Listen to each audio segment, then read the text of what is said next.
I'm Emily P. Freeman, and welcome to The Next Right Thing. You're listening to episode 391.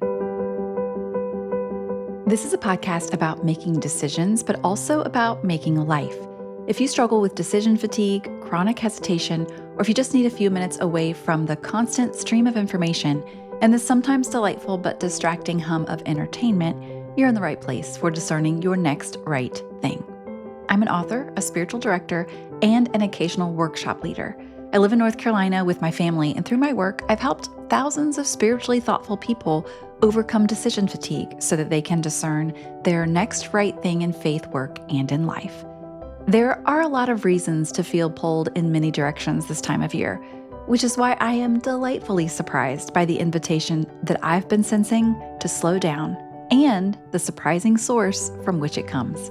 Listen in.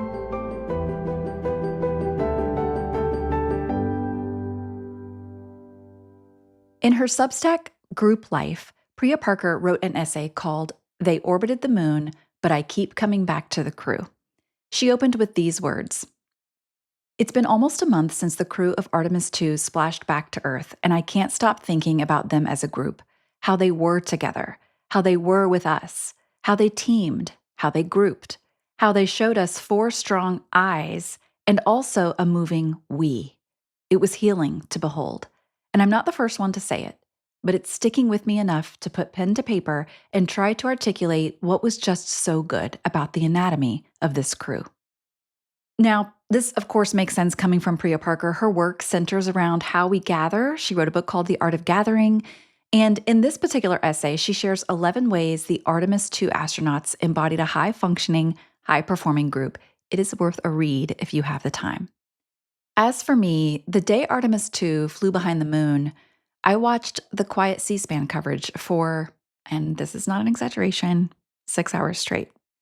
There was a lot going on in our life that week, and I decided that one of my only jobs, perhaps my only job, was to watch the moon slowly turn dark.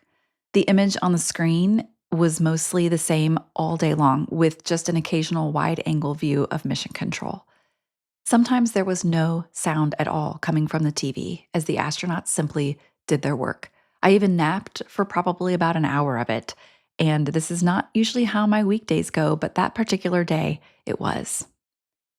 10 years and 1 month earlier, on the night of March 1st, 2016, American astronaut Scott Kelly, along with 2 Russian astronauts, arrived safely back to Earth after spending nearly a full year on the International Space Station. Now, at that time, I had been following Scott Kelly's Instagram account, and I was amazed by the pictures that he shared of Earth from space. The night of their return, I turned on cable news thinking, this is going to be top story. There's going to be coverage everywhere. But there was zero coverage that I could find because that day also happened to be Super Tuesday. Several states held their primary elections, and so that's what all the coverage was. Instead of covering the return of Soyuz TMA-18M, all the news coverage was about the elections. I stayed up late that night, though, and I watched NASA.gov on my iPad to ensure the crew arrived home safely. The coverage of their return was anticlimactic, just as it should be. The image on the screen was, again, mostly static, a view of the large flight control room and an occasional diagram showing where the spacecraft was at any given time. The reporting was sporadic, delivering only the facts, most of which I did not understand, and of course there were long periods of silence in between. Both in 2016 and in 2026, I was oddly grateful for the uneventful coverage. Here were grown-ups committed to their serious work. There was no ticker at the bottom, no glamorous reporters from NASA delivering interesting tidbits of information about asteroids or space travel. There were no games or gimmicks. It was just science and safety, no drama, no glitz, no clickbait. If we wanted to watch, that was fine, but this was happening whether we watched or not. They had astronauts to bring home.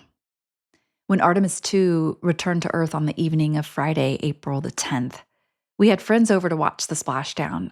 This time, there was a lot of coverage on the news channels, way more talking heads than the last time. Images of the crew had been all over social media that week and definitely that evening.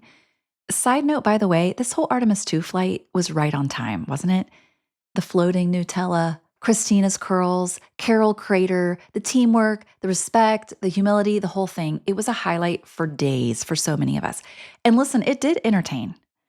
But the coverage from NASA was not designed to entertain us. It was almost boring if you forgot what was actually happening in front of you.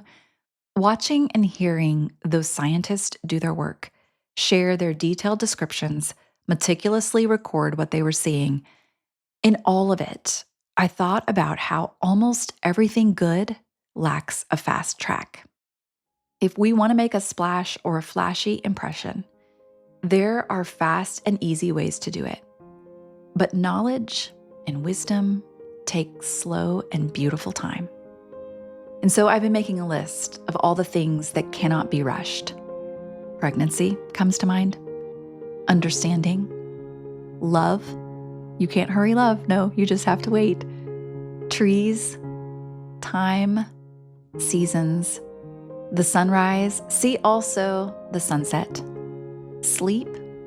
Babies. Babies sleep. Maturity. Healing. Character. Formation. Discernment. Clarity. We could go on. Maybe you could make your own list of all the things that can't be, should not be, rushed. Maybe it will help you, as it's helping me, to remember to live at a walking pace as we do our next right thing in love.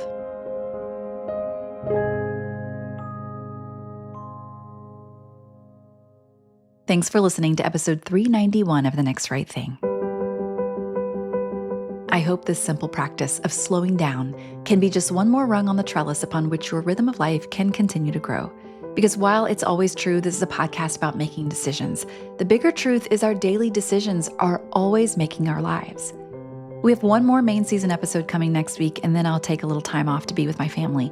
But we'll be back in late June with a new Psalm Summer series. This is a short series of episodes. We did it a few summers ago where I literally just read a psalm a week on the podcast without commentary. I know that might not be for everyone, but maybe it will be for you. As always, you can find me online at emilypfreeman.com or on Instagram at emilypfreeman. This episode was edited by the team at Unmutable and organized by Ashley Sherlock. In closing, some words of invocation from theologian Kat Armas in her book, Liturgies for Resisting Empire, in a chapter called Rejecting Hustle, Embracing Slowness. Embodied presence. Remind us of the sacred value of our bodies.